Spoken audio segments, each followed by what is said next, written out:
కి స్వాగతం. ముందుగా ముఖ్యాంశాలు. కేంద్ర రాష్ట్ర ప్రభుత్వం చేపట్టిన సూపర్ జీఎస్టీ 2.0 తగ్గింపు వలన కలిగే ప్రయోజనాలను ప్రజలందరూ సద్వినియోగం చేసుకోవాలి. పిలుపునిచ్చిన తిరుపతి నగరపాలక సంస్థ డిప్యూటీ కమిషనర్ అమరయ్య. ప్రతి పోలీసు అధికారులు సిబ్బంది ప్రజల సమస్యలను గౌరవంగా వినాలి, జవాబుదారీతనంతో పరిష్కరించాలి. ప్రత్యేకంగా వికలాంగులు, వృద్ధులు, మహిళల ఫిర్యాదులకు మొదటి ప్రాధాన్యత ఇవ్వాలి. మీకోసం ప్రజా సమస్యల పరిష్కార వేదిక కార్యక్రమంలో తిరుపతి జిల్లా ఎస్పీ సుబ్బరాయుడు. ప్రజల ప్రాణాలను బలికొడుతున్న కల్తీ మద్యం మాఫియాను వెంటనే అరికట్టాలి. నకిలీ మద్యం తయారీ, సరఫరాపై సిబిఐ విచారణ జరిపించాలి. మాజీ మంత్రి ఆర్కే రోజా డిమాండ్. టపాసులు, బాణసంచా అనుమతి లేకుండా నిల్వ లేదా రవాణా చేయడం చట్టపరంగా తీవ్రమైన నేరం. ఇలాంటి అక్రమ కార్యకలాపాల్లో పాల్గొనే వారిని ఉపేక్షించేది లేదు, కఠిన చర్యలు తీసుకుంటాం, హెచ్చరించిన తిరుపతి జిల్లా ఎస్పీ సుబ్బరాయుడు. వార్తల్లోని వివరాలు. కేంద్ర రాష్ట్ర ప్రభుత్వాలు చేపట్టిన సూపర్ జీఎస్టీ 2.0 తగ్గింపు వలన కలిగే ప్రయోజనాలను ప్రజలందరూ సద్వినియోగం చేసుకోవాలని తిరుపతి నగరపాలక సంస్థ డిప్యూటీ కమిషనర్ అమరయ్య పిలుపునిచ్చారు. సూపర్ జీఎస్టీ 2.0 వలన కలిగే ప్రయోజనాలను వివరిస్తూ సోమవారం నగరపాలక సంస్థ కార్యాలయం నుండి టౌన్ క్లబ్ కూడేల వరకు నగరపాలక సంస్థ జీఎస్టీ సిబ్బంది స్కూటర్ ర్యాలీ నిర్వహించారు. ఈ సందర్భంగా డిప్యూటీ కమిషనర్ మాట్లాడుతూ సూపర్ జీఎస్టీ 2.0 పై నగరపాలక సంస్థ కమిషనర్ మౌర్య ఆధ్వర్యంలో ప్రజలకు అవగాహన కల్పిస్తున్నామని తెలిపారు. కేంద్ర రాష్ట్ర ప్రభుత్వాల ఆదేశాల మేరకు సచివాలయాల పరిధిలో కార్యక్రమాలు నిర్వహించామని, కరపత్రాలను ఇంటింటికి పంపిణీ చేశామని అన్నారు. స్కూల్స్, కాలేజీల్లో ప్రత్యేకంగా పోటీలు నిర్వహించామని తెలిపారు. స్కూటర్ ర్యాలీ ద్వారా కూడా అవగాహన కల్పిస్తున్నామని అన్నారు. ఈ నెల 19వ తేదీ వరకు అనేక అవగాహన కార్యక్రమాలు నిర్వహించనున్నామని, కేంద్ర రాష్ట్ర ప్రభుత్వాలు జీఎస్టీ పన్ను రేటును 2 స్లాబులుగా మార్చాయని, అంటే 28% నుండి 18% మరియు 12 నుంచి 5%కు తగ్గించబడిందని తెలిపారు. అలాగే కొన్ని వస్తువులు 0% అమలులోకి వచ్చాయని తెలిపారు. ఈ సూపర్ జీఎస్టీ 2.0 తగ్గింపుని ప్రజలు సద్వినియోగం చేసుకోవాలని పిలుపునిచ్చారు. ఈ కార్యక్రమంలో health officer doctor Yuva Anvesh, నగరపాలక జీఎస్టీ సిబ్బంది తదితరులు పాల్గొన్నారు. సూపర్ జీఎస్టీలో భాగంగా ఈరోజు సూపర్ జీఎస్టీలో భాగంగా ఈరోజు మన వర్కర్స్ నుంచి ర్యాలీ తీయమని చెప్పారు. దానిలో భాగంగా మున్సిపల్ కార్పొరేషన్ పరిధిలో ఉన్న వర్కర్స్ అందరితోటి బైక్ ర్యాలీ ఒకటి టేకప్ చేస్తూ ఉన్నాం. అదేవిధంగా డిఫరెంట్ డేట్స్లో అన్ని కార్యక్రమాలు జీఎస్టీలో షెడ్యూల్ ఇచ్చారు. ఆ షెడ్యూల్ ప్రకారము అన్ని ప్రోగ్రామ్స్ చేస్తూ ఉన్నాం. ముందుగా సచివాలయం పరిధిలో ప్రతి ఒక్క సచివాలయంలో మీటింగులు కండక్ట్ చేసాము. అదేవిధంగా పాంప్లెట్స్ ప్రతి ఒక్క ఇంటికి డిస్ట్రిబ్యూషన్ చేశాము. అదేవిధంగా స్కూల్స్, కాలేజెస్లో కాంపిటీషన్స్ కండక్ట్ చేశాము. అదేవిధంగా హాస్పిటల్స్లో అవేర్నెస్ ప్రోగ్రామ్స్ కండక్ట్ చేశాము. ఈరోజు బైక్ ర్యాలీ ద్వారా వర్కర్స్కి అందరికీ తెలియజేస్తూ ఉన్నాం. అదేవిధంగా రేపు వచ్చేసి మన రియల్ ఎస్టేట్ వాళ్ళందరితోటి రేపు ఒక అవేర్నెస్ ప్రోగ్రామ్ రేపు ఒకటి ప్లాన్ చేశాము. ఇదే విధంగా ఈ నెల 19th వరకు జరిగే అన్ని జిఎస్టీ ప్రోగ్రాముల్లో కూడా కార్పొరేషన్ తరఫున జిఎస్టీ, అదే కమర్షియల్ ట్యాక్స్ డిపార్ట్మెంట్ తరఫున అదర్ డిపార్ట్మెంట్స్ అందరూ కూడా పార్టిసిపేట్ చేస్తూ ఉన్నారు. ఎందుకంటే గవర్నమెంట్ వారు, సెంట్రల్ గవర్నమెంట్, స్టేట్ గవర్నమెంట్ మనకి జిఎస్టీలో చాలా తగ్గింపు జరిగింది. 25% నుంచి 28 నుంచి 18%కి, 18% నుంచి 5%కి చాలా జిఎస్టీ అనేది చాలా తగ్గింది. అవన్నీ కూడా పబ్లిక్కి తెలియాలనే ఉద్దేశంతో ఈ నెల రోజుల పాటు దీపావళి వరకు కూడా డిఫరెంట్ డేట్స్లో డిఫరెంట్ ప్రోగ్రామ్ కండక్ట్ చేస్తూ ఉన్నాము. ఈ ప్రోగ్రాం ద్వారా పబ్లిక్ అందరికీ అవేర్నెస్ వచ్చి ఎవరు కూడా నష్టపోకూడదు, పబ్లిక్ గవర్నమెంట్ చేసిన ఆ తగ్గింపు అందరికీ తెలియాలనే ఉద్దేశంతో టేకప్ చేస్తాను. థ్యాంక్ యూ అండి. Thank you. తిరుపతి నగరపాలక సంస్థ కార్యాలయంలో సోమవారం నిర్వహించిన ప్రజా ఫిర్యాదుల పరిష్కార వేదికకు 46 వినతులు వచ్చాయని తిరుపతి నగరపాలక సంస్థ కమిషనర్ మౌర్య తెలిపారు. సోమవారం తిరుపతి నగరపాలక సంస్థ కార్యాలయంలో డైలీవర్ కమిషనర్ ప్రజా ఫిర్యాదుల పరిష్కార వేదిక కార్యక్రమాలను నిర్వహించారు. ఈ కార్యక్రమంలో 36 మంది కార్యాలయంకు నేరుగా వచ్చి వినతులు సమర్పించగా 10 మంది ఫోన్ ద్వారా తమ సమస్యలు తెలిపారు. కాగా deputy మేయర్లు Mudra Narayana, RC Munikrishna, corporator దూది కుమారి తమ వార్డులో సమస్యలు పరిష్కరించాలని కోరారు. లక్ష్మీపురం కూడలి పనులు, ఫుట్ ఓవర్ బ్రిడ్జ్ నిర్మాణ పనులు త్వరగా పూర్తి చేయాలని కార్పొరేటర్ ఎస్కే బాబు ఫోన్ ద్వారా కోరారు. యాదవ వీధిలో తాగునీటిలో మురికి నీరు కలుస్తున్నాయని పరిష్కరించాలని, పింఛన్ ఇప్పించాలని, కొర్లగుంట రోడ్డులో స్పీడ్ బ్రేకర్లు ఏర్పాటు చేయాలని, మురికినీటి కాల్వలు శుభ్రం చేయాలని, యాదవ వీధిలో రోడ్డు నిర్మించాలని, కూరపాటి లేఅవుట్ వద్ద రోడ్డు నిర్మాణం చేపట్టాలని, కొర్లగుంట మారుతి నగర్లో వర్షపు నీరు నిలిచిపోతోందని పరిష్కరించాలని, ఏఆర్ హాస్పిటల్ రోడ్డులో అనధికార నిర్మాణాలు అడ్డుకోవాలని, కుక్కల సమస్య పరిష్కరించాలని, ఎల్ఎస్ నగర్ నందు కాలువలో మరమ్మతులు చేయించాలని, నగరంలోని ఓపెన్ డ్రైన్స్ లో చెత్త వేయకుండా గ్రిల్స్ ఏర్పాటు చేయాలని కోరారు. ఆయా సమస్యలను అధికారులకు పంపామని, త్వరగా పరిష్కరించాలని కమిషనర్ అధికారులను ఆదేశించారు.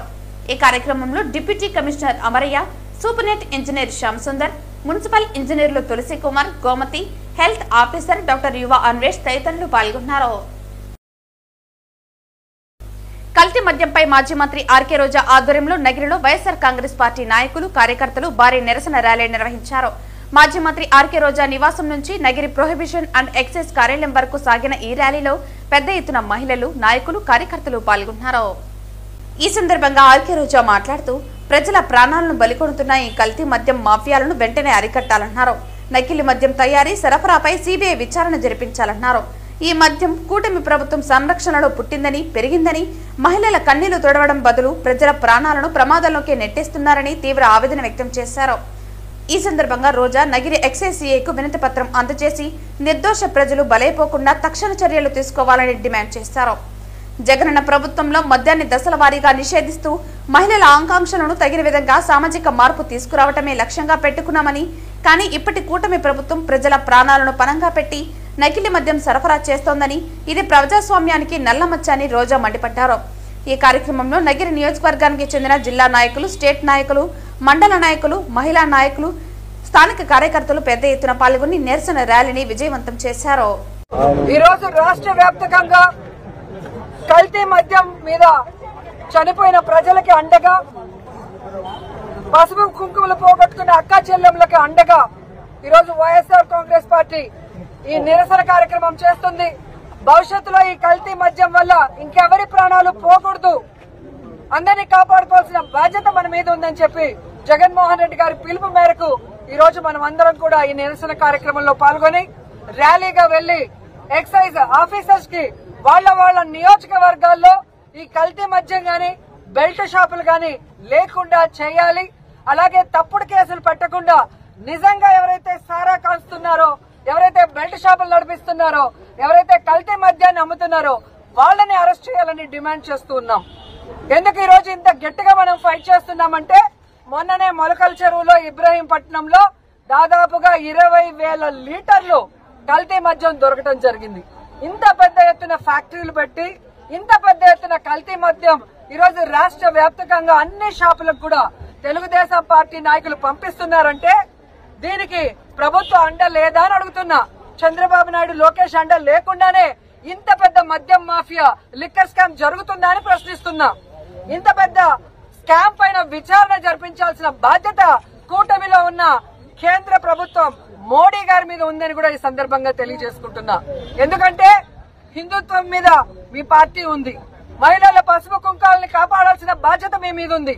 మీ కూటమిలో ఉన్న చంద్రబాబు నాయుడు గారి ప్రభుత్వం ఈ రోజు మద్యం మాఫియాను చేయాలనే జగన్మోహన్ రెడ్డి గారి మీద, అలాగే ఆయన నాయకుల మీద ఏ విధంగా తప్పుడు కేసులు పెట్టి జైల్లో పెట్టి లిక్కర్ స్కామ్ అని అబద్దాలు ప్రచారం చేశారో అందరూ కూడా గమనించారు.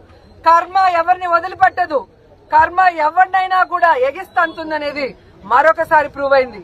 చంద్రబాబు నాయుడు ఏదైతే అబద్ధపు నింద మా మీద వేశాడో ఈ రోజు వాళ్ళు చేసిన తప్పుని కర్మ వాళ్ళకి కొట్టింది, సాక్ష్యాధారాలతో దొరికేలా చేసింది. ఈ దొరికి ప్రజల మధ్యలో దోషిగా నిలబడ్డ Chandrababu Naidu as usual divert politics start చేశాడు. తిరుచానూరులోని ముక్కు అండ్ ముక్కు ఫంక్షన్ హాల్ నందు భారత జనతా పార్టీ, బీజేపీ ఆధ్వర్యంలో ఆత్మ నిర్భర్ భారత్ కార్యక్రమాన్ని బీజేపీ నాయకులు ఘనంగా నిర్వహించారు. ఈ కార్యక్రమానికి ముఖ్య అతిథిగా బీజేపీ జిల్లా అధ్యక్షుడు సామంచి శ్రీనివాస్, రాష్ట్ర ప్రధాన కార్యదర్శి నాగోతు రమేష్ నాయుడు, ఆత్మ నిర్భర్ భారత్ కన్వీనర్ అశోక్ రాజు తదితరులు పాల్గొన్నారు. ఈ కార్యక్రమాన్ని ఉద్దేశించి జిల్లా అధ్యక్షుడు సామంచి శ్రీనివాస్ మాట్లాడుతూ, బీజేపీ ఇతర పార్టీల మాదిరిగా ఎన్నికలకు మాత్రమే పరిమితమయ్యే పార్టీ కాదని, దేశ హితాన్ని ప్రధానంగా భావించి ప్రధాని నరేంద్ర మోదీ నేతృత్వంలో దేశం ఎదుర్కొంటున్న ఆర్థిక సవాళ్లను అధిగమించేందుకు దేశ హితాన్ని ప్రధానంగా భావించి ప్రధాని నరేంద్ర మోదీ నేతృత్వంలో దేశం ఎదుర్కొంటున్న ఆర్థిక సవాళ్లను అధిగమించేందుకు పార్టీ కృషి చేస్తోందని అన్నారు. రాష్ట్ర ప్రధాన కార్యదర్శి నాగోతు రమేష్ నాయుడు మాట్లాడుతూ, అక్టోబర్ 2 గాంధీ జయంతి సందర్భంగా విజయవాడ కేంద్రంగా ఖాదీ సంత ఏర్పాటు చేయడం జరిగిందని, ఆ కార్యక్రమానికి ముఖ్య అతిథులుగా కూటమి ముఖ్యమంత్రి చంద్రబాబు నాయుడు, బీజేపీ రాష్ట్ర అధ్యక్షులు మాధవ్ హాజరయ్యారని, స్వదేశీ వస్తువుల వినియోగానికి మద్దతు ఇవ్వాలని ప్రమాణం చేయించారని అన్నారు. భారతదేశంపై విమర్శలు చేసే కొంతమంది విదేశీ నాయకులు సంస్థలు స్వదేశీ ఉత్పత్తుల శక్తి చూసి తాము తప్పు చేస్తున్నామనే విషయాన్ని గ్రహించేలా చర్యలు తీసుకోవాలని అన్నారు.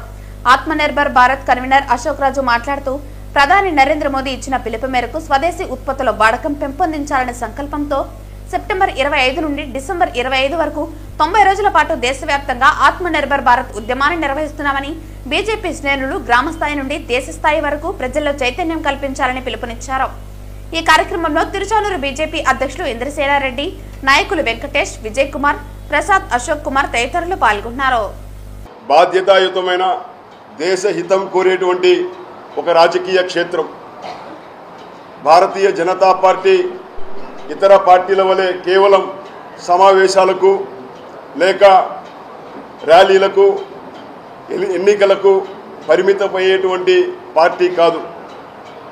ఇవాళ దేశ హితాన్ని బాధ్యతగా తీసుకుని ఈ దేశం ప్రస్తుతం ఎదుర్కొంటున్నటువంటి ఆర్థిక స్థితిగతులు, అదేవిధంగా ప్రస్తుతం దేశం ముందున్నటువంటి ఆర్థిక సవాళ్లను అధిగమించేందుకు ప్రధానమంత్రి నరేంద్ర మోడీ గారి యొక్క నేతృత్వంలో ఈ దేశాన్ని ఆర్థిక ప్రగతి వైపు నడిపించేందుకు ఆత్మనిర్భర్ భారత్ అంటే స్వయం సమృద్ధ భారతదేశాన్ని నిర్మాణం చేయాలనేటువంటి లక్ష్యంతో స్వదేశీ అనేటువంటి ఒక నినాదాన్ని తీసుకోవడం జరిగింది.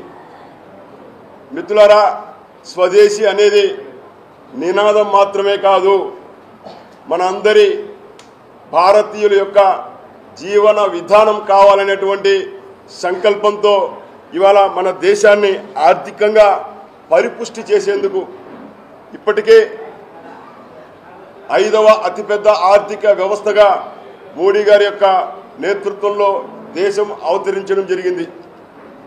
మరి 3వ ఆర్థిక వ్యవస్థగా రూపాంతరం చెందేందుకు వడివడిగా అడుగులు వేస్తున్నటువంటి ఈ క్రమంలో ఒకవైపు అమెరికా విధించినటువంటి ఆర్థిక ఆంక్షల నుంచి మన దేశాన్ని సుభిక్షంగా అభివృద్ధి చెందిన దేశాల సరసన నిలిపేందుకు ఒక మంత్రాన్ని ఏదైతే మహాత్మా గాంధీ గారు ఈ దేశానికి స్వదేశీ నినాదంతో స్వాతంత్రాన్ని సముపార్జించడం కోసం స్వదేశీ ద్వారానే గ్రామ స్వరాజ్యం వస్తుందని ఇచ్చినటువంటి నినాదాన్ని స్ఫూర్తిగా తీసుకొని నరేంద్ర మోడీ గారు ఇవాళ స్వదేశీ అనేటువంటి నినాదంతో ఆత్మనిర్భర్ కార్యక్రమాలను రూపొందించుకోవడం జరిగింది. చంద్రగిరి నియోజకవర్గ కేంద్రంలో కల్తీ సారా నియంత్రణకై వైఎస్ఆర్ కాంగ్రెస్ పార్టీ నేతలు కదం తొక్కారు. కల్తీ సారా, బెల్ట్ షాపుల నిర్వహణ, గుడి బడి అన్న తేడా లేకుండా 24 గంటలు మద్యం అమ్మకాలు సాగించడాన్ని వ్యతిరేకిస్తూ చంద్రగిరిలో ఎక్సైజ్ కార్యాలయం వద్ద పెద్ద ఎత్తున ధర్నా చేపట్టారు. అంతకుముందు ర్యాలీగా వెళ్లిన చంద్రగిరి నియోజకవర్గం పార్టీ సమన్వయకర్త చెవిరెడ్డి మోహిత్ రెడ్డి, కూటమి ప్రభుత్వం అధికారంలోకి వచ్చిన తర్వాత ఎక్కడెక్కడ నరకిల్లి మద్యం బయటపడింది, అందులో పాత్రదారులైన టీడీపీ నేతలు ఎవరు అన్న విషయాలను ప్రజలకందరికీ తెలిసేలా ప్లకార్డులు, బ్యానర్లు ప్రదర్శించారు. ఎక్సైజ్ కార్యాలయం వద్దకు చేరుకున్న చెవిరెడ్డి మోహిత్ రెడ్డి కొంతసేపు ప్రభుత్వ తీరుకు వ్యతిరేకంగా నిరసన వ్యక్తం చేస్తూ ప్రజల ఆరోగ్యంతో చెలగాటం ఆడవద్దని హితవు పలికారు. ఈ సందర్భంగా ఆయన మీడియాతో మాట్లాడుతూ చిత్తూరు జిల్లాలోని ములకల చెరువులో పెద్ద ఎత్తున నకిలీ మద్యం మూలాలు బయటకు రావటం, అదంతా చేసిన వ్యక్తులు అధికార టీడీపీకి చెందిన వారు కావటం చూస్తుంటే ఇలాంటి నకిలీ మద్యం తయారీ కేంద్రాలు ఇంకా ఎక్కడెక్కడ ఉన్నాయో అన్న విషయాలు బయటకు రావాలంటే ఈ వ్యవహారాన్ని సిబిఐకు అప్పగించాలని డిమాండ్ చేశారు. గత ప్రభుత్వంలో బెల్ట్ షాపులు, పర్మిట్ రూములకు అవకాశం లేకుండా ప్రభుత్వమే మద్యం దుకాణాలు నడిపించిందన్నారు. అంతేకాక 3% దుకాణాలు మాత్రమే ఏర్పాటు చేయటం వల్ల మద్యం విక్రయాలు కూడా బాగా తగ్గించడం జరిగిందన్నారు. అలా చేయటం వల్ల చాలా వరకు మద్యాన్ని ప్రజలకు దూరం చేయటం జరిగిందని, తద్వారా క్రైమ్ రేటు కూడా భారీగా తగ్గించే అవకాశం కలిగిందన్నారు. అంతేకాక నకిలీ మద్యంతో మందుబాబుల ప్రాణాలకు అపాయం తెచ్చిపెడుతున్నారని విమర్శించారు. ఇప్పటికే చంద్రగిరి నియోజకవర్గంలో 100 బెల్ట్ షాపులను గుర్తించడం జరిగిందని, ఆ వివరాలను అన్ని ఎక్సైజ్ అధికారులకు ఇవ్వడం జరిగిందన్నారు. కల్తీ మద్యం, బెల్ట్ షాపుల నియంత్రణకై వైఎస్ఆర్ కాంగ్రెస్ తరపున పోరాడుతూనే ఉంటామన్నారు. చివరిగా ఎక్సైజ్ అధికారులకు వినతి పత్రం అందించారు. ఈ కార్యక్రమంలో చంద్రగిరి నియోజకవర్గ పరిధిలోని పార్టీ ముఖ్య నేతలు, కార్యకర్తలు, మహిళలు పాల్గొన్నారు. ఈరోజు కల్తీ మద్యం కూడా ఎక్కడంటే అక్కడ న్యూస్ పేపర్లో చూస్తే ప్రతి చోట ఈరోజు కల్తీ మద్యం వచ్చేలాగా చాలా చోట కనపడతా ఉంది. నిజంగానే ఇది కూడా బాధాకరము. తప్పకుండా దీని మీద కూడా ప్రభుత్వాలు చర్యలు తీసుకోవాల్సిందిగా కోరుకుంటున్నాం. ఇలాంటివి చేస్తే ఉద్యమాలు జనాల్లోకి మరింతగా తీసుకొని పోయి మీరు చేసే తప్పులన్నింటినీ కూడా జనంలో కడతామని కూడా తెలియజేస్తూ ధన్యవాదాలు తెలియజేస్తాను. కల్తీ టీడీపీ వాళ్ళు అన్నారు సార్, దానిపైన సార్ కల్తీ మద్యమే లేదు రాష్ట్రంలో, బెల్ షాపులే లేవు అని చెప్తున్నారు సార్. ఈరోజు వాళ్ళు బెల్ షాపులే లేవంటున్నారు. చంద్రగిరిలోనే సుమారు మనమే 100 బెల్ షాపులు ఉన్నాయని చెప్పి వాళ్ళు లిస్ట్ ఇవ్వడం జరిగింది. అవన్నీ కూడా మూసామని చెప్పి వాళ్ళే ప్రకటించడం జరిగింది ఒక చంద్రగిరి కాన్స్టిట్యున్సీలోనే. అదేవిధంగా కల్తీ మద్యం లేదంటున్నారు, దానికి వాళ్ళే సిట్ వేసి ఇది చేస్తాం అది చేస్తామని వాళ్ళే చెప్తున్నారు. అంటే వాళ్ళు చెప్పే మాటలు వాళ్ళకే పొంతం లేవు. ఈరోజు డైవర్షన్ పాలిటిక్స్ తప్ప ఒక నాయకులను అరెస్ట్ చేసి మొత్తం కూడా నోరు మూసేద్దాం, వాళ్ళని పూర్తిగా బయట రానికుండా చేద్దామని చెప్పి తప్పుడు కేసులు పెట్టి ఇబ్బంది పెట్టడం తప్ప వాళ్ళు చేసిన కార్యక్రమాలు ఈ 1 సంవత్సరంలో ఏం లేవు. ఎన్ని కేసులు పెట్టినా ఏం పెట్టినా కూడా మేము జగన్మోహన్ రెడ్డి గారి సైనికులం, మేము తప్పకుండా వెనక్కి పోయేది లేదు. ఇంకా 2 అడుగులు ముందే పోతాం కానీ వెనక్కి పోయే ప్రసక్తి లేదని తెలియజేస్తున్నాను. భవిష్యత్తులో ఈ మద్యం బెల్ షాపుల పైన మీరు ఎలా పోరాటం చేయగలరు? తప్పకుండా ఈ కల్తీ మద్యం కావచ్చు, ఈ బెల్ షాపులు కావచ్చు, ప్రజల ఆరోగ్యానికి ఏదైతే ఇబ్బంది పడుతుందో అవన్నీ కూడా మేము రెండింతలో పోరాడతాం, ప్రజల కోసం నిలబడతాం. ఒక ప్రతిపక్షంలాగా ఏ కార్యక్రమాలు చేయాలి అన్ని కార్యక్రమాలు సమర్థవంతంగా చేస్తామని తెలియజేస్తున్నాను. చంద్రగిరి నియోజకవర్గంలో మెడికల్ కాలేజీల ప్రైవేటీకరణకు వ్యతిరేకంగా వైఎస్ఆర్ కాంగ్రెస్ పార్టీ ప్రజా ఉద్యమం చేపట్టింది. వైఎస్ఎంఆర్ కళ్యాణ మండపంలో జరిగిన సన్నాహక సభకు 6 మండలాల నుంచి వైఎస్ఆర్ కాంగ్రెస్ పార్టీ కుటుంబ సభ్యులు తరలివచ్చారు. కష్టంలో అండగా నిలబడిన ప్రతి ఒక్క నాయకులు కార్యకర్తలకు అండగా నిలబడతామని చెవిరెడ్డి మోహిత్ రెడ్డి పేర్కొన్నారు. ఈ సందర్భంగా చెవిరెడ్డి మోహిత్ రెడ్డి మాట్లాడుతూ ఎన్ని ఇబ్బందులు ఉన్నా ఎంత కష్టం వచ్చినా చంద్రగిరి నియోజకవర్గం పార్టీ కార్యకర్తలకు నాయకుల చేయి వదలదని అన్నారు. మెడికల్ కాలేజీల విషయంలో కూటమి ప్రభుత్వం చేస్తున్న దుర్మార్గాలను ప్రజలకు వివరించాలని అన్నారు. మెడికల్ కాలేజీల ప్రైవేటీకరణను వ్యతిరేకిస్తూ పార్టీ అధిష్టానం ఇచ్చిన పిలుపు మేరకు ప్రజా ఉద్యమంను విజయవంతం చేయాలన్నారు. నవంబర్ 22వ తేదీలోపు 1,000,000 సంతకాలు పూర్తి చేయాల్సి ఉంటుందని, చంద్రగిరి నియోజకవర్గంలోని ప్రతి పంచాయతీ నుంచి 500 నుంచి 600 సంతకాలు రావాల్సిన అవసరం ఉందన్నారు. అన్ని ఉద్యమాల్లో చంద్రగిరి ముందు ఉంటుందని, 1,000,000 సంతకాల సేకరణలు కూడా అందరికంటే మనమే ముందు రావాలన్నారు. జగనన్న ప్రభుత్వం 5 ఏళ్లలో 17 మెడికల్ కాలేజీలను కట్టించి చరిత్ర సృష్టించారని, విజనరీ లీడర్ అని చెప్పుకునే చంద్రబాబు పాలనలో ఒక మెడికల్ కాలేజీ కట్టిన పాపాన పోలేదన్నారు. జిల్లాకు ఒక మెడికల్ కాలేజీ కట్టాలన్న లక్ష్యంతో జగనన్న 5 ఏళ్లలో 17 మెడికల్ కాలేజీలను కట్టించారని, ఒక్కో జిల్లాకు ఒక మెడికల్ కాలేజీ వస్తే దానికి అనుబంధంగా పనిచేసే ప్రభుత్వ ఆసుపత్రిలో ఒక నెలకు 1,00,000 మంది వరకు వైద్యం అందించే అవకాశం ఉంటుందన్నారు. ఆ అవకాశం పేద ప్రజలకు లేకుండా కూటమి ప్రభుత్వం దూరం చేసిందని, ఈ విషయంపై బలంగా పోరాడాల్సిన అవసరం ఉందన్నారు. పార్టీ కేంద్ర కార్యాలయం నుంచి ఆదేశాలు వచ్చాయని, ఈ విషయంపై ఉద్యమించాల్సిన ఆవశ్యకత ఉందన్నారు. అక్రమ కేసులతో మన నాయకుడు చెవిరెడ్డి భాస్కర్ రెడ్డిని అరెస్టు చేసి జైల్లో పెట్టారని, ఎన్ని కేసులు పెట్టినా మా పోరాటం ఆగదని తెలిపారు. చంద్రగిరి నియోజకవర్గ ప్రజలు అండ వైఎస్ఆర్ కాంగ్రెస్ పార్టీ కార్యకర్తలు నాయకుల ఆశీస్సులు ఉన్నంత వరకు పోరాడుతూనే ఉంటామని స్పష్టం చేశారు.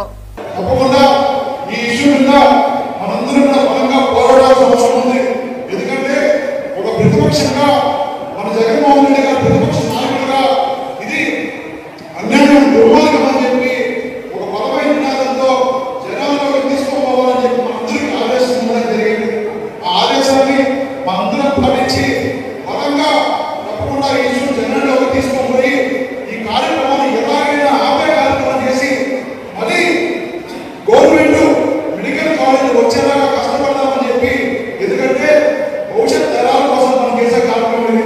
ఎందుకంటే ఒక జిల్లాకి 1,00,000 నుంచి 1,50,000 మంది ఉచితంగా ఒక నెలకి ట్రీట్మెంట్ తీసుకుంటారంటే మన రాష్ట్రంలో అన్ని జిల్లాలకి ఎంతమంది ఉచితంగా ట్రీట్మెంట్ తీసుకుంటారో ఒకసారి ఆలోచించండి.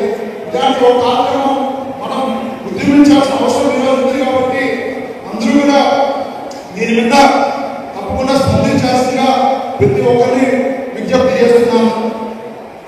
చంద్రగిరి శ్రీ కోదండరామస్వామి ఆలయ పవిత్రోత్సవాలలో భాగంగా 2వ రోజు సోమవారం పవిత్ర సమర్పణ వైభవంగా జరిగింది.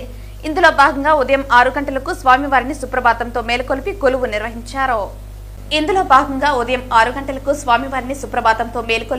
నిర్వహించారు.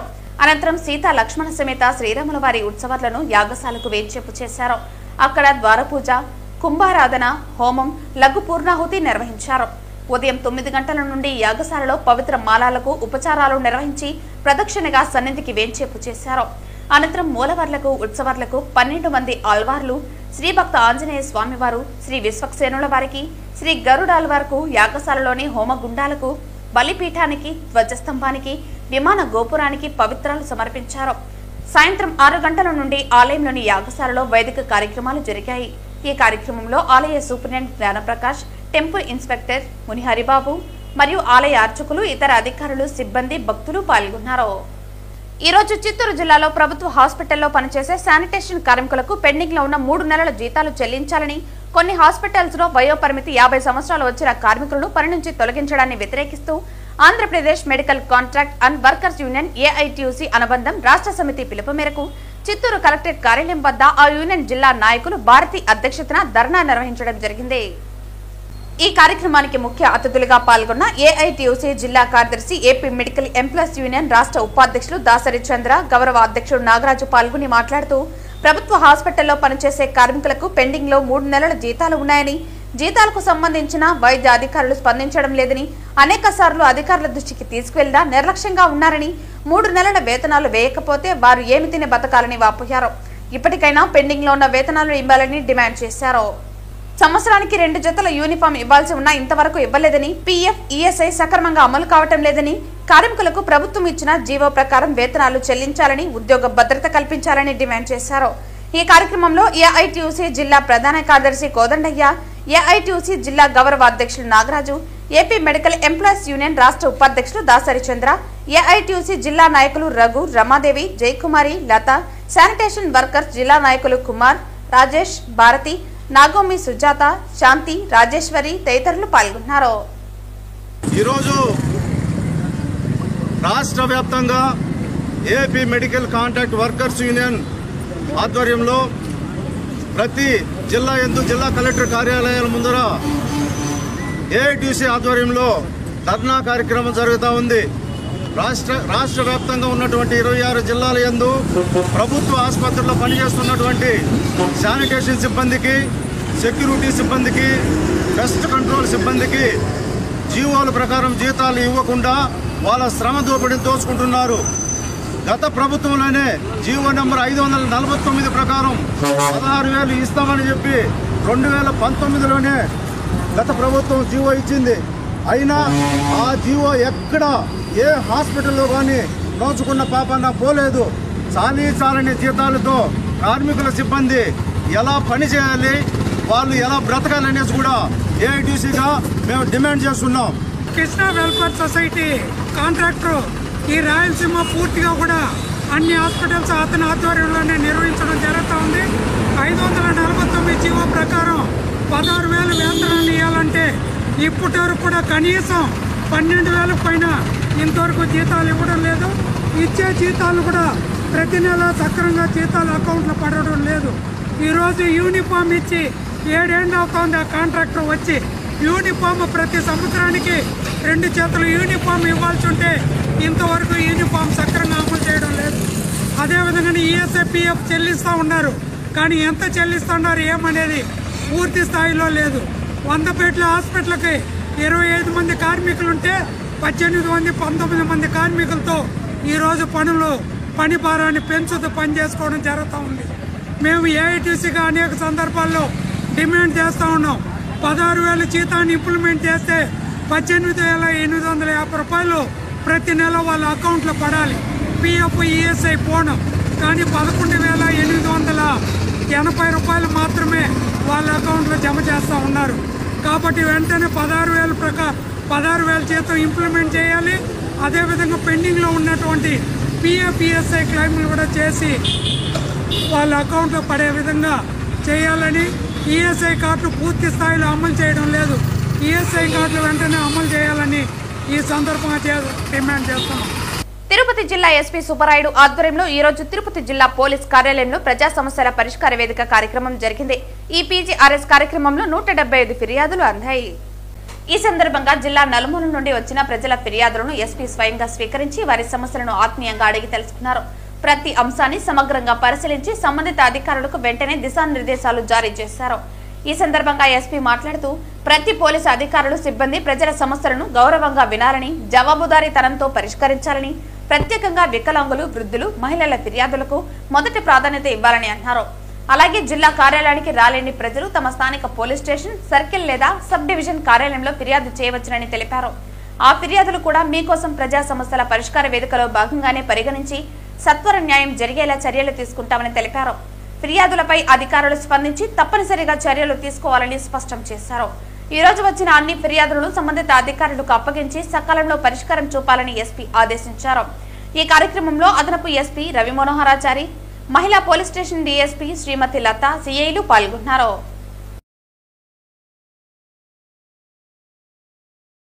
తిరుపతి జిల్లా పోలీసులకు అందిన విశ్వసనీయ సమాచారంపై ఈ రోజు పోలీసులు 2 ప్రాంతాల్లో దాడులు నిర్వహించారు. అలిపిరి పోలీస్ స్టేషన్ పరిధిలో ఒక కంటైనర్లో మరియు రేణుగుంట అర్బన్ పోలీస్ స్టేషన్ పరిధిలో ఒక లారీలో అక్రమంగా భారీ మొత్తంలో టపాసులు, బాణసంచా రవాణా చేస్తున్నట్లు గుర్తించి తిరుపతి పోలీసులు వాటిని సీజ్ చేశారు. ఈ రవాణాకు సంబంధించి బాధ్యులైన వ్యక్తులపై explosive act 1884, explosive rules 2008, BNSS మరియు ఇతర చట్టాల ప్రకారం కేసులు నమోదు చేసి అరెస్టులు చేసి సంబంధిత వాహనాలు మరియు వస్తువులను స్వాధీనం చేసుకున్నారు. ఈ సందర్భంగా జిల్లా పోలీసు శాఖ హెచ్చరిస్తూ టపాసులు, బాణసంచా ఉత్పత్తి, నిల్వ, రవాణా మరియు విక్రయం చట్టబద్ధ అనుమతులు లైసెన్స్ కలిగిన వ్యక్తులు లేదా సంస్థల ద్వారానే జరగాలన్నారు. లైసెన్సులు లేకుండా టపాసులు, బాణసంచా నిల్వ చేయటం, రవాణా చేయటం లేదా విక్రయించడం తీవ్రమైన నేరమని, ఇలాంటి చర్యలపై ఎటువంటి సడలింపులు లేవన్నారు. ఇలాంటి అక్రమ కార్యకలాపాలు ప్రజల ప్రాణాలకు మరియు ఆస్తులకు తీవ్రమైన ప్రమాదాన్ని కలిగించే అవకాశం ఉన్నందున తిరుపతి జిల్లా పోలీసులు ఇటువంటి చట్ట వ్యతిరేక చర్యలపై కట్టుదిట్టమైన పర్యవేక్షణను కొనసాగిస్తున్నారు. లైసెన్స్ లేని బాణసంచా కొనుగోలు చేయవద్దని, ఎవరైనా అక్రమంగా టపాసులు నిల్వ చేస్తే లేదా రవాణా చేస్తే వెంటనే 112కి లేదా సమీప పోలీస్ స్టేషన్ కి సమాచారం ఇవ్వాలని విజ్ఞప్తి చేశారు. టపాసులు, బాణసంచా అనుమతి లేకుండా నిల్వ లేదా రవాణా చేయటం చట్టపరంగా తీవ్రమైన నేరమని, ఇలాంటి అక్రమ కార్యకలాపాల్లో పాల్గొనే వారిని ఉపేక్షించేదే లేదని కఠిన చర్యలు తీసుకుంటామని అన్నారు. ప్రజలు చట్టాన్ని గౌరవించి భద్రతకై పోలీసులకు సహకరించాలని విజ్ఞప్తి చేస్తున్నామన్నారు. Andhra cricket association Andhra women's under nineteen cricket జట్టుకు తిరుపతి, చిత్తూరు ఉమ్మడి జిల్లా నుంచి 5 మంది క్రికెట్ మహిళా క్రీడాకారులు ఎంపికయ్యారు. అంతేకాక ఆంధ్ర జట్టుకు వైస్ కెప్టెన్ గా తిరుపతికి చెందిన గ్రీష్మా సైనిరెడ్డి ఎంపిక కావటం గమనార్హం. Andhra cricket association 2025-26 women's cricket జట్టును ప్రకటించడం జరిగింది. అందులో ఉమ్మడి తిరుపతి, చిత్తూరు జిల్లాలకు చెందిన గ్రీష్మా సైనిరెడ్డి, శుభశ్రీ, విష్ణుప్రియ, పూర్ణిత యాదవ్, రుకార్ స్తబ్జం ఎంపిక కావటం జరిగింది. వీళ్లు అక్టోబర్ 20 నుంచి 23 వరకు BCCI అండర్-19 ఉమెన్స్ T20 ఛాంపియన్షిప్లలో పాల్గొనున్నారు. ఈ సందర్భంగా Andhra cricket association joint secretary Vijay Kumar మాట్లాడుతూ, జిల్లా క్రికెట్ జట్లు విజయపథంలో దూసుకుపోతున్న తరుణంలో మహిళా క్రికెటర్లు మేము ఏమాత్రం తీసిపోమనే విధంగా జిల్లా నుంచి 5 మంది ఎంపిక కావటం నిజంగా ఆనందంగా ఉందన్నారు. ప్రస్తుతం జిల్లాలో అంతంత మాత్రంగా ఉన్న సదుపాయాలతోనే మహిళా క్రికెటర్లు ఎంతగానో రాణిస్తున్నారని తెలిపారు. వారి ప్రతిభను మరింత ముందుకు తీసుకువెళ్లాలనే ఉద్దేశంతో రానున్న రోజుల్లో తిరుపతి, చిత్తూరు ఉమ్మడి జిల్లాకు ACA మహిళలకు ప్రత్యేకంగా అకాడమీని కూడా ఏర్పాటు చేయనుందని ఈ సందర్భంగా ఆయన తెలిపారు. జిల్లా క్రీడాకారులు ఈ టోర్నీలో గొప్పగా రాణించి రంజీ, జాతీయ, అంతర్జాతీయ స్థాయిలో చోటు దక్కించుకోవాలని మనస్ఫూర్తిగా కోరుకుంటున్నామని తెలిపారు. ఈ మేరకు ACA joint secretary Vijay Kumar, Chittoor జిల్లా క్రికెట్ అసోసియేషన్ అధ్యక్షులు Srinivasamurthy, secretary Mandapati Satish Yadav, treasurer Sivaprasad, vice president Sridhar Kumar, joint secretary Kolahari, executive members Murali Yadav తదితరులు పాల్గొన్నారు. బాలాజీ రైల్వే డివిజన్ సాధన సమితి కన్వీనర్ కుప్పల గిరిధర్ కుమార్ కి రాయలసీమ రంగస్థలి చైర్మన్ గుండాల గోపీనాథ్ మరియు సభ్యులు జన్మదిన శుభాకాంక్షలు తెలిపారు. బాలాజీ రైల్వే డివిజన్ సాధన సమితి కన్వీనర్ కుప్పల గిరిధర్ కుమార్ కి జన్మదిన శుభాకాంక్షలు తెలిపారు.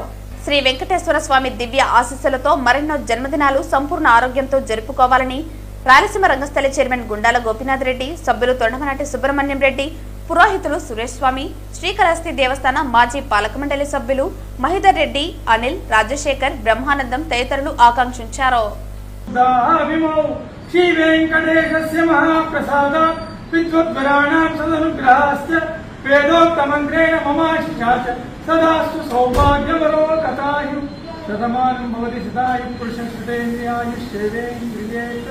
పొంగునూరు వైకాపా నేతలు మాజీ ఎంపీ రెడ్డెప్ప, కొండవీటి నాగభూషణం, ఎంపీపీ అక్కిసాని భాస్కర్ రెడ్డి నేతృత్వంలో కల్తీ మద్యంపై నిరసన వ్యక్తం చేస్తూ ముడెప్ప సర్కిల్ నుండి ఎక్సైజ్ కార్యాలయం వరకు వైకాపా కార్యకర్తలు, మహిళల ఆధ్వర్యంలో నిరసన కార్యక్రమాన్ని పెద్ద ఎత్తున చేపట్టడం జరిగింది. మద్యం బాటిళ్లను చేతపట్టి కల్తీ మద్యంపై చర్యలు తీసుకోవాలని నినాదాలు చేశారు. ఎక్సైజ్ అధికారి సురేష్ కు వినతి పత్రం అందజేశారు. మద్యం బాటిళ్లను చేతపట్టి కల్తీ మద్యంపై చర్యలు తీసుకోవాలని నినాదాలు చేశారు. ఎక్సైజ్ అధికారి సురేష్ కు వినతి పత్రం అందజేశారు. ఈ సందర్భంగా వారు మాట్లాడుతూ, ఇటీవల అన్నమయ్య జిల్లాలో కల్తీ మద్యం భాగోతం బయటపడటం, అది నిర్వహిస్తున్న వారు ఉమ్మడి కూటమికి చెందిన నాయకులు కావడంతో ప్రజల ప్రాణాలతో చెలగాటమాడుతున్న ఎంతటి వారినైనా కఠినంగా శిక్షించాలని, కల్తీ మద్యం సేవించి చాలా మంది తమ ప్రాణాలు పోగొట్టుకున్నారని, ప్రభుత్వం ఇలాంటివి పునరావృతం కాకుండా చర్యలు తీసుకుని ప్రజలకు న్యాయం చేసేలా ప్రభుత్వం నడుచుకోవాలని హితవు పలికారు. నిరసన కార్యక్రమంలో వైకాపా నాయకులు కార్యకర్తలు పెద్ద ఎత్తున పాల్గొన్నారు. పేద ప్రజలు ఏదో కూలీనాలి చేసుకొని సాయంత్రం ఏదో తన ఒళ్ళు నొప్పుల కోసం ఏదో తాగాలనుకుంటే ఈ నకిలీ మద్యం వలన వాళ్ళ ఫ్యామిలీలే నాశనమయ్యే పరిస్థితులు ఏర్పడినాయి. కాబట్టి ప్రభుత్వానికి చిత్తశుద్ధి ఉంటే ఈ నకిలీ మద్యాన్ని అరకట్టండి. ప్రజల యొక్క ఆరోగ్యాన్ని క్షీణించకుండా ఈ మద్యాలన్నింటినీ కూడా నిలువరించి మాకు మంచి ప్రభుత్వం అని చెప్పి మీరందరూ కూడా ఏర్పాటు చేసుకోవాలని చెప్పి కూడా తెలియజేస్తున్నాను. ఎందుకంటే ప్రజల యొక్క ఎక్కడ ఈరోజు గ్రామాల్లో ఎక్కడ చూసినా ఏర్లే పారుతున్నది మద్యం. అది కూడా మన ప్రభుత్వం తరఫున అయితే ఏదైనా ఉంది అనుకుంటే అట్లా కాదు. ఏ ఊరికి ఆ ఊర్లో డంప్ యార్డులు పెట్టి మద్యాలు సరఫరా చేసుకొని ఇస్తున్నారు. కాబట్టి ఇవన్నీ కూడా ప్రభుత్వం వెంటనే నిషేధించాలని చెప్పి కూడా ఈరోజు మా పార్టీ తరఫున మేమందరం కూడా కోరుకుంటున్నాం. ముఖ్యంగా ఏముంటంటే ఈ ప్రభుత్వం వచ్చిన తర్వాత ఇంతకుముందు మన వైఎస్ఆర్ ప్రభుత్వంలో ఏదేదో చెప్తా ఉంటారు చాలా ఈ వైన్ షాపుల మీద. ఈరోజు మన పక్క నియోజకవర్గం తంబల్లపల్లిలోనే వాళ్ళ కార్యకర్తలు కానీ వాళ్ళ నాయకులు కానీ ఫ్యాక్టరీలు పెట్టుకొని నకిలీ మందుని విక్రయించడం జరుగుతూ ఉంది. ఇదంతా మీరు ప్రజలు గమనిస్తున్నారు. దాదాపు ఈ రాష్ట్రంలో ఈ ప్రభుత్వం వచ్చిన తర్వాత ఈ సారా తాగి 25 మంది చనిపోవడం కూడా మనందరికీ తెలుసు. కాబట్టి ఈ ప్రభుత్వాన్ని కోరుకునేది ఒకటే, మీరంతా ప్రజల ఆరోగ్యాలని వాళ్ళ ప్రాణాలని కాపాడే విధంగా దీనిపైన చర్యలు తీసుకోవాలనేసి కోరుకుంటున్నాను. 100 రూపాయలు మీ కల్తీ స్పిరిట్ కలిపేసి ఆ మందుని తక్కువ రేట్లకి ఇచ్చేసి అందరూ పనులు పాటికి పోకుండా మగవాళ్ళంతా తాగి ఊరిపడి వాళ్ళంతా సంసారాలు వీధులు పడతా ఉన్నాయి. ఎవరు బయట చెప్పుకోలే, భయానికి బాధపడుతున్నారు, హింసపడుతున్నారు. మీరు కూటమి ప్రభుత్వం తెలుసుకొని మీ ఈ ప్రభుత్వము న్యాయంగా పోవాలి. అన్యాయంగా డబ్బు సంపాదించడం కాదండి. న్యాయంగా ఉండి ఒక పార్టీ నిలబడిన తర్వాత 10 మందికి మేలు చేసి వాళ్ళ ప్రాణాలు నిలబెట్టాలి. మరి అన్నీ కాకుండా ఆరోగ్యశ్రీ ఎత్తేసినారు. ప్రజలు చాలా హింసపడతా ఉన్నారు. ఇవన్నీ తెలుసుకొని ఈ నకిలీ మద్యము అరికట్టేసి వాళ్ళ మీద చర్య తీసుకొని ఈ మద్యాన్ని నిలిపేసి ప్రజలుగా ఆరోగ్యాలు కాపాడాలని కోరుకుంటున్నారు. పొంగునూరు నియోజకవర్గం సోమల మండలంలో అడవి జంతువుల వేటలో సంచరిస్తున్న బోయకొండ అనే వ్యక్తిని అటవీ రేంజర్ అధికారి అరెస్టు చేసి అతని వద్ద నుండి నాటు తుపాకీ స్వాధీనం చేసుకున్నారు. విధుల్లో ఉన్న అటవీ శాఖ ఉద్యోగి రవికుమార్ అడవి జంతువుల వేటలో సంచరిస్తున్న బోయకొండను అప్పటికప్పుడే అతన్ని అదుపులోకి తీసుకుని నాటు తుపాకీ ద్విచక్ర వాహనంను స్వాధీనం చేసుకున్నారు. పొంగునూరు అటవీ రేంజర్ అధికారి రాములు కేసు నమోదు చేసి దర్యాప్తు చేస్తున్నారు. నిన్నటి దినము అనగా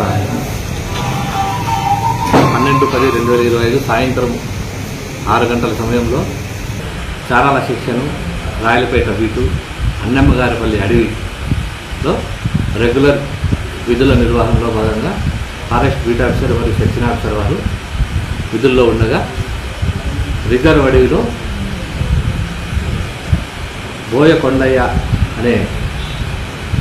బోయకొండయ్య సన్నాఫ్ రత్నయ్య అనే వ్యక్తి ఒక 2 వీలర్లో నాటు తుపాకీ తీసుకొని వస్తుండగా అతన్ని పట్టుకోవడం జరిగింది. పట్టుకున్న తర్వాత అతన్ని విచారణ చేయగా ఎందుకోసం నాటు తుపాకీ తీసుకున్నాడు, ఎక్కడి నుంచి తెచ్చాడు అనే విషయాలు చేయగా అతను ముందు నుంచి తుపాకీ అతని దగ్గరే ఉన్నట్లు ఒప్పుకున్నాడు. మరియు అడవి జంతువులు వేటాడే కోసమే నేను అడవిలో తిరుగుతున్నట్లు పూర్తిగా ఒప్పుకున్నాడు. కావున అతన్ని చట్ట ప్రకారం తర్వాత మరియు వైల్డ్ లైఫ్ యాక్ట్ అటవీ చట్టం ప్రకారం మేము ఈరోజు ముద్దాయిని రిమాండ్కు కోర్టు ముందు హాజరుపరుస్తాము. మరియు అతను దగ్గర ఉన్న 2 వీలరు మరియు నాటు తుపాకీని జప్తు చేయడం అయింది. ఈ కేసు పూర్తిగా విచారణలో ఉంది. తదుపరి విషయాలు ఏమైనా ఉంటే మీకు విచారణలో బయటపడితే తెలుసుకోవటం. రామాపురం విలేజ్ అతను ముద్దాయి వచ్చి వడ్డీ రామాపురం విలేజ్ అన్నమ్మగారిపల్లి గ్రామ పంచాయతీ సోమల మండలం. వార్తలు ముగించే ముందు ముఖ్యాంశాలు మరోసారి. కేంద్ర రాష్ట్ర ప్రభుత్వం చేపట్టిన సూపర్ జీఎస్టీ 2.0 తగ్గింపు వలన కలిగే ప్రయోజనాలను ప్రజలందరూ సద్వినియోగం చేసుకోవాలి. పిలుపునిచ్చిన తిరుపతి నగరపాలక సంస్థ డిప్యూటీ కమిషనర్ అమరయ్య. ప్రతి పోలీసు అధికారులు సిబ్బంది ప్రజల సమస్యలను గౌరవంగా వినాలి, జవాబుదారీతనంతో పరిష్కరించాలి. ప్రత్యేకంగా వికలాంగులు, వృద్ధులు, మహిళల ఫిర్యాదులకు మొదటి ప్రాధాన్యత ఇవ్వాలి. మీకోసం ప్రజా సమస్యల పరిష్కార వేదిక కార్యక్రమంలో తిరుపతి జిల్లా ఎస్పీ సుబ్బరాయుడు. ప్రజల ప్రాణాలను బలికొడుతున్న కల్తీ మద్యం మాఫియాను వెంటనే అరికట్టాలి. నకిలీ మద్యం తయారీ, సరఫరాపై సిబిఐ విచారణ జరిపించాలి. మాజీ మంత్రి ఆర్కే రోజా డిమాండ్. టపాసులు, బాణాసంచా అనుమతి లేకుండా నిల్వ లేదా రవాణా చేయడం చట్టపరంగా తీవ్రమైన నేరం. ఇలాంటి అక్రమ కార్యకలాపాల్లో పాల్గొనే వారిని ఉపేక్షించేది లేదు, కఠిన చర్యలు తీసుకుంటాం. హెచ్చరించిన తిరుపతి జిల్లా ఎస్పీ సుబ్బరాయుడు. ఈ వార్తలు ఇంతటితో సమాప్తం. తిరిగి వార్తల్లో మళ్ళీ కలుద్దాం. అంతవరకు సెలవు. నమస్కారం.